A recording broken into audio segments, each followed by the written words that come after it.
इयं ब्रह्म वेदांत विदो वदन्ति परं प्रधानं पुरुषं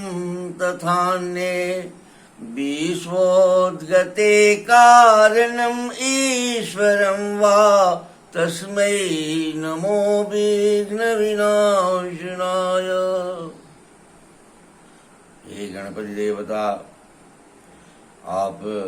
विश्व के 36 तत्वों में एक हैं। आप माता के पुत्र हैं। विश्व को बनाने वाली माता ने आपको विवेक के रूप में बनाई है, और विवेक ही कॉन्शसनेस है, विवेक ही विश्व का सृष्टि है, विवेक ही सारा क्रियाकलाप है, विवेक ही माता की योजना है, परिष्कार की योजना है। अब परिष्कार का कहाँ माता जो विश्व के बनाने वाली माता है वो उसका क्या योजना है, ये मनुष्य को तो पता नहीं है। आपको पता हो सकता है कि हो, लेकिन मनुष्य को इसका ज्ञान नहीं है। मनुष्य के रूप में माता जब 36 तत्वों से जुड़ते हुए आई तो 7 प्रधान तत्वों को मैंने 9 प्रधान तत्वों से यह हमारे शरीर के रूप में व्यक्त हुई, तन के रूप में व्यक्त हुई, मन के रूप, इंद्रियों के रूप में व्यक्त हुई, मन के रूप में व्यक्त हुई, बुद्धि के रूप में व्यक्त हुई, चित्त के रूप में व्यक्त हुई, चेतन के रूप में व्यक्त हुई, और अहंकार के रूप में व्यक्त हुई, और विवेक के रूप में व्यक्त हुई, और स्वयं आत्म तत्व के रूप में वर्तमान रही, और यह प्रत्येक जीव के साथ रही। थोड़ा अपना थोड़ी मात्रा में या अधिक मात्रा में, कितनी मात्रा में ये कहना कठिन है, लेकिन आत्म तत्व में वह प्रत्येक जीव जंतु में, प्रत्येक मनुष्य में विद्यमान है, वर्तमान है। आप के देख रेख में, आपके प्रबंधन में ऑटोमेटिक स्वचालित शैली से जो सृष्टि की रचना चल रही है, पेड़ पौधे जो बन रहे हैं, पूरे ब्रह्मांडीय तत्वों से पेड़ पौधे बन रहे हैं। पेड़ पौधों में मनुष्य जो माता छिपा के पेड़ पौधों में रखती है, वो पेड़ पौधे जीव के रूप में प्रकट होते हैं, मनुष्य के रूप में प्रकट होते हैं। ये सारी माता की शैली या प्रकृति की शैली के साथ स्वतः होते रहता है। कब से ये कार्य चल रहा है ये मनुष्य को पता नहीं, लेकिन मनुष्य 1 से 2, 2 से 4, 4 से 8 होने की प्रक्रिया को देखकर मनुष्य को ऐसा महसूस है या जानकारी है कि माता रूप परिवर्तन की कला से अपनी ही सृष्टि की रचना कर रही है। ये पूरा सृष्टि माता का रूप परिवर्तन है, क्योंकि प्रत्येक रूप को जब वो बनाती है तो उसमें अपना स्वरूप का कोई न कोई हिस्सेदारी रखती है। ऐसी स्थिति में वह जो भी बनती है अनूठा बनती है, अद्वितीय बनती है, जोड़ा नहीं लगे इस तरह से बनती है, कोई किसी से मेल न खाता है, लेकिन इसके बावजूद भी एक परस्पर संवेदना, समझबूझ, चेतना के आधार पर एक संबंध बना रहता है। हे गणपति देवता, जब मनुष्य जंगली जीवन जी रहा था तो अन्य जीव जंतुओं की भांति प्रकृति स्वयं उसके हित और अहित पर ध्यान देती थी। क्या खाओ, क्या नहीं खाओ, कैसे रहो, कैसे बचो, कैसे जीव जंतुओं से बचो, कैसे प्रकृति की आपदाओं से बचो, इन सारी बातों की प्रत्यक्ष जानकारी के अधीन, ईश्वरीय शक्ति के अधीन ऑटोमेटिक शैली में, जिसे आज जीव जंतु को सब कुछ ऑटोमेटिक शैली में उसकी सुरक्षा का सारा व्यवस्था है, उसी तरह से जीव में मनुष्य की भी व्यवस्था थी। लेकिन हे गणपति देवता, मनुष्य ने एक अपराध किया, सभ्य समाज बनाने की कोशिश की, आपने उसको समर्थन भी दिया। आपने कहा कि आयुर्वेद को की हम रचना कर देते हैं और इस या करवा देते हैं, जो भी है आयुर्वेद की एक कला, जीवन जीने की कला को आयुर्वेद के रूप में आपने ऋषियों को महसूस कराया,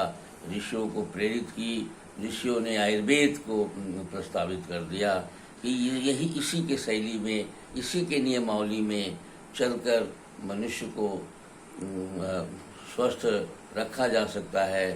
रह सकता है। जंगली जीवन काल में लाखों वर्षों तक तो इसे भोजन पानी का अलग से इंतजाम करने की आवश्यकता नहीं पड़ी, जंगल झाड़ी से ही खाता रहा। लेकिन जब 1 से 2, 2 से 4 होते होते अरब खरब की संख्या में ही चला गया, तो इसकी समाज की रचना करनी पड़ी। अपनी सुरक्षा के लिए अपने विवेक से सरकार बनाना पड़ा, सब गांव बनाना पड़ा, व्यवस्था बनानी पड़ी, समूह बनाना पड़ा, संगठन बनाना पड़ा, भोजन पानी का इंतजाम करने की व्यवस्था करना पड़ा। ये सारी क्रिया इसने किया, मनुष्य ने किया।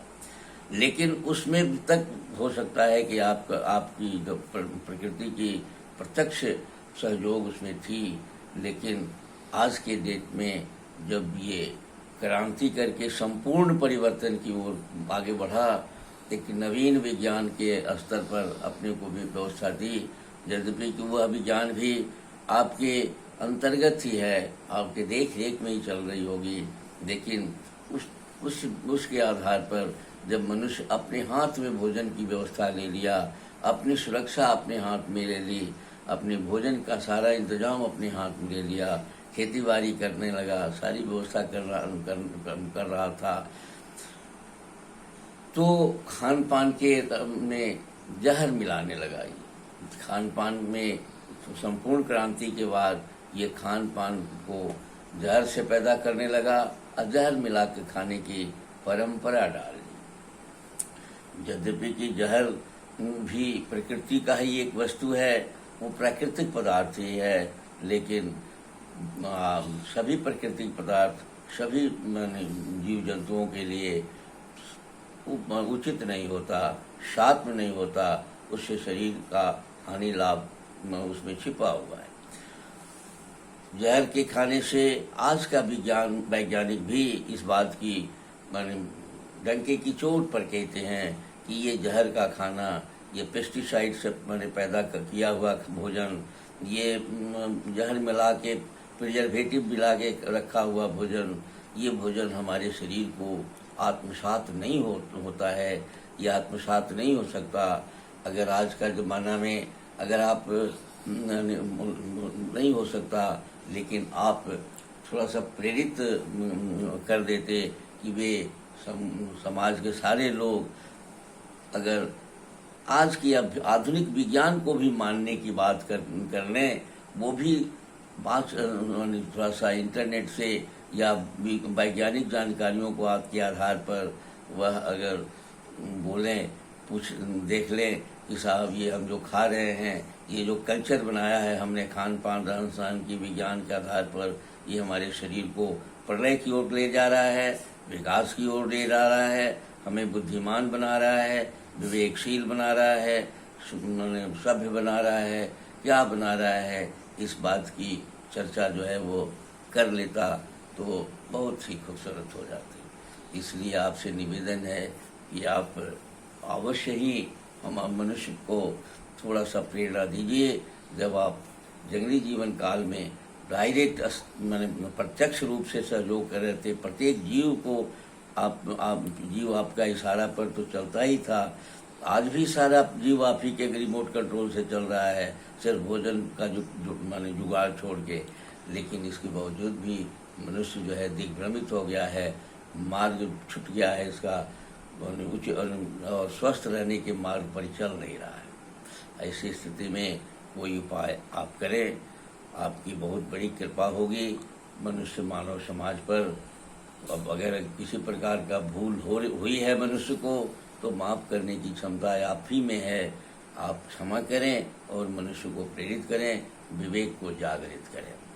यह मेरी प्रार्थना है। मैं श्याम बिहारी तिवारी आयुर्वेद और वेद का उपासक हूँ और बार बार मेरे भीतर यह बात आती है कि हमने जो कमिटमेंट किया, हमारे पूर्वजों ने जो कमिटमेंट किया, अनुभूत ज्ञान पर आधारित खान पान रहन सहन आहार औषधि की जो बातें की, उसको हम खेल तमाशा समझकर, ये छोटे से विज्ञान की बात को खेल तमाशा समझकर, उसके इंद्रियों के को सुख पहुंचाने वाली जो बातें थी, मोबाइल है, इंद्रियों को सुख पहुंचाने के लिए बहुत सारा सीन है, बहुत सारा आँख नाक कान जीभ त्वचा को प्रसन्न रखने वाली जो थोड़ा बहुत डिवाइस है, इनको माने हम देख के हम एक प्रकार का बच्चों की खिलौना के जैसा इससे खेलने लगे और इसी को अपना जीवन का आधार बना लिया। हमने विवेक का से सोचा नहीं कि ये सारा जो हम कुछ कर रहे हैं ये हमारे मनुष्य का ओरिजिनल स्वभाव नहीं है और न वर्णन मनुष्य के जीवन का लक्ष्य है। इसलिए प्रत्येक मैं उन वेद की आयुर्वेद की जब बात पर विचार करता हूँ तो मुझे ऐसा लगता है कि इस कार्यक्रम के माध्यम से आपको एक निर्देश दी जाए कि आप इसमें चैतन्य रहें और आप अपने मन को अच्छे गुणों से भावित करने के लिए, बुद्धि में रहने के लिए, चित्त में रहने के लिए, चेतन में रहने के लिए, मैंपन के बोध को समझने के लिए और विवेक में जाने के लिए, माता की सेवा के लिए लगाएं। ये मेरी इच्छा है, इसीलिए इस कार्यक्रम में मैं आपके सामने प्रस्तुत होता हूँ। बार हो सकता है कि एक ही बात मैं कह रहा हूँ, लेकिन आपके सामने मैं प्रार्थना करता हूँ, आपसे निवेदन करता हूँ कि आप सजग होइए, जगिए, चेतन होइए और आप अपने को पहचानिए। आपके भीतर ईश्वर ही भरा हुआ है। काम क्रोध लोभ मोह मद मत्सर जब आप में नहीं रहता है तो आप विचार करिए कि आप में क्या रहता है। उस समय सेवा के रूप में, त्याग के रूप में, प्रेम के रूप में, करुणा के रूप में, स्वतंत्रता के रूप में, निर्भयता के रूप में ईश्वर आपके साथ रहता है। आप में है, सब कुछ क्षमता है आप में। इसलिए आप सजग होइए और जगत को अपने को स्वस्थ रखने के लिए, जगत को स्वस्थ रखने के लिए जिसकी जितनी क्षमता है, जैसे क्षमता है वैसा आप अनुसरण करके आगे बढ़ाइए। इसी के साथ इस कार्यक्रम को आज मैं विराम देता हूँ, आपको समर्पित करता हूँ। धन्यवाद।